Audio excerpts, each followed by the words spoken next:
আমার বুকের মধ্যে তো খালি আপনি আছে। কই দেখি। চাচা, বাড়িঘর এত সাজানো কেন? নয়নতারা কোথায়?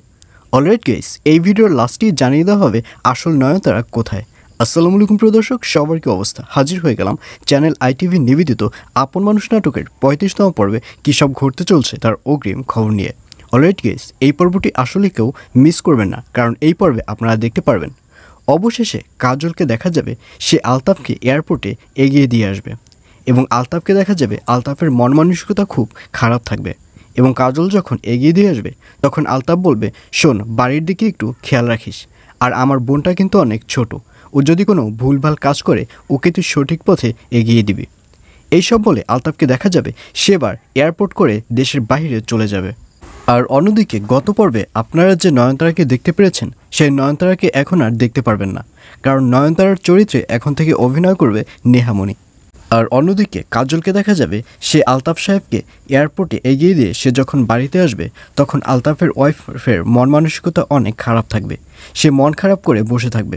আর এই ব্যাপারটি খেয়াল করবে কাজল।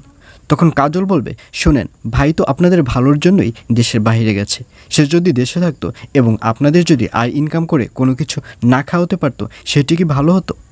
আর এই কথা শুনে আলতাফের ওয়াইফকে কোনো কথা বলতে দেখা যাবে না। আর অন্যদিকে আলতাফের ওয়াইফ কষ্ট পেলেও নয়নতারাকে দেখা যাবে সেবার ফ্রি বার্ড হয়ে যাবে, অর্থাৎ সেবার মুক্ত পাখি হয়ে যাবে, কারণ এখন থেকে তার কাজলের সাথে কথা বলতে আর কোনো নিষেধ এবং বাধা থাকবে না। এবং এক পর্যায়ে পরের দিন রাতেই কাজলকে দেখা যাবে সে নয়নতারাদের বাড়িতে আসবে এবং নয়নতারার সাথে দেখা করবে এবং তারা একসাথে কথা বলবে। আর অন্যদিকে রুস্তমকে দেখা যাবে সেও মমতার সাথে যোগাযোগ রাখবে, কারণ মমতার মা রুস্তমকে ফাঁসাতে গেলেও রুস্তম হচ্ছে অনেক চালাক। রুস্তম খুব ভালো করে বুঝতে পেরেছে যে মমতার মা তার মন থেকে কথা বের করবার জন্য এইসব কথা বলছে, যার কারণে রুস্তমকে ফাঁসাতে গেলেও রুস্তম কিন্তু ফেঁসে যায়নি, সে কিন্তু তার উপস্থিত বুদ্ধিতে জিতে গেছে।